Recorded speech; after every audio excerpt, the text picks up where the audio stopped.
the information you need to know and inform you why you need to know it.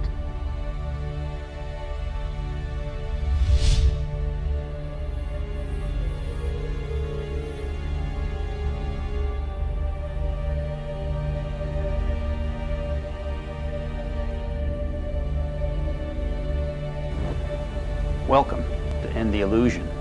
In our last segment, we showed you how banks can use the Federal Reserve's discount window to borrow money at or near 0% interest, then take the same money and purchase government-guaranteed treasuries, which pay a much higher percent.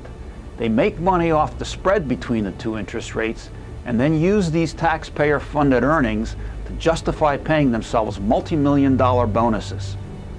While this segment laid out how they accomplished this monetary magic, it did not provide the entire story of how our bankers are playing the system. They can actually make much more money than we showed because of something called fractional reserve banking. And let me explain what fractional reserve banking really is. Fractional reserve banking is a practice where banks are required to keep only a 10% fraction of their deposits in reserve and can lend out the remainder. This practice is used by all modern commercial banks. And let me explain to you how this works. Let's say that Bank A takes in a deposit of $1,000. This can be either a cash deposit from a customer or a computer bookkeeping entry from the Federal Reserve, as we showed in our previous segment. It really makes no difference. The bank will then take this $1,000 and place it in reserve and loan out $900. The bank will collect interest on the $900 loan it just made. You can see the totals in the top left corner chart.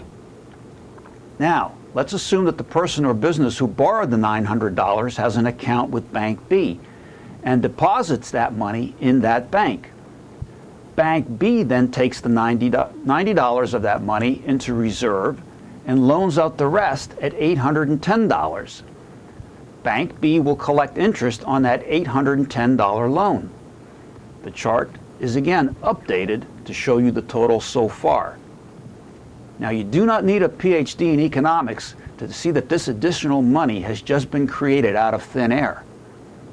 Now, let's assume that a person or business that borrowed the $810 deposit this into his account at Bank C. Bank C then takes $81 of this into reserve and can loan out $729. This money is then loaned out to another person or business, and the chart again updates to show the total so far. The person can either spend it or deposit it into a bank. Either way, the funds will eventually make their way into some bank account. Now, to keep things easy, we will just assume that the borrower will simply deposit all that money into their bank. That person can now deposit the money into a different bank or even one of the same banks that we have been dealing with. We will assume that she deposits this $729 into Bank A. Bank A now takes $72.90 or 10% of this, places it into reserve, and now can lend out $656.10 to someone else.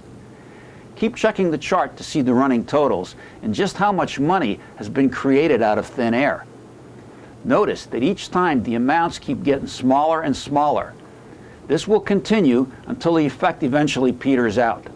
Once it does, the original $1,000 will have been multiplied by a factor of 10, and $9,000 will have been created out of thin air, and the banks will be collecting interest on that $9,000.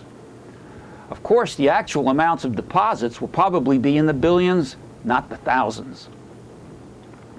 Now, if the original $1,000 came from a Federal Reserve computer entry, then this entire amount was literally created out of thin air. Now, at the end of 2007, the big four banks, Citigroup, JP Morgan Chase, Bank of America, and Wells Fargo, held 32% of all deposits in FDIC-insured institutions. As of June 30th, 2009, it was 39%. Now, in the last segment, we did not take this multiplier effect that we just explained into account when calculating the amounts of money that these banks can make when borrowing at near 0% from the Federal Reserve. So, why do you need to know this? Because our government has been shoveling all this money into the too big to fail banks, and they're using this multiplier effect to generate free profits that are paid for the taxpayer by using this borrowed money to buy treasuries. Now, this has the effect of soaking up all the available credit and leaving little for Main Street. Just take a look at this chart and see how the total money supply represented by the blue line has been dropping. The government may be printing money as fast as it can, but this money is not making its way into the general economy. Well, of course this causes a recession, since there is not enough money circulating for companies to hire new workers, do research and development, expand distribution, increase manufacturing capacity, and other things that create jobs. We, the taxpayer, are paying for this and receiving no benefits. The benefits are going to the financial parasite class. Now consider this.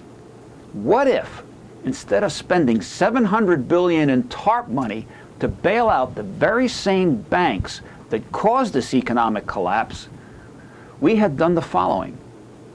First, let the bankrupt banks go under as they should. Then create, say, a dozen government-owned regional banks across the country and distribute the $700 billion as seed money among them. Using this multiplier effect, this $700 billion would become $7 trillion, or 7,000 billion dollars.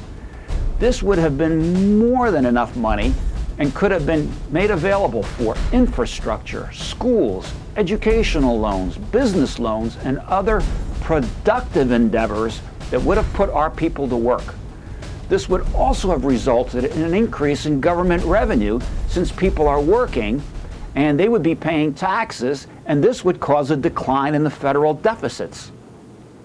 Another advantage to this approach is that we would not have needed the stimulus bill, because this would have made much more money available for productive endeavors.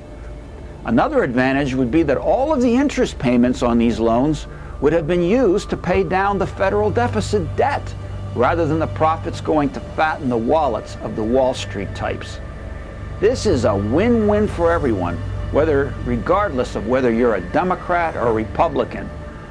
Of course, the lobbyists and the Wall Street gamblers would not like this. So why was this not done? We will explain that and explore this in our next segment.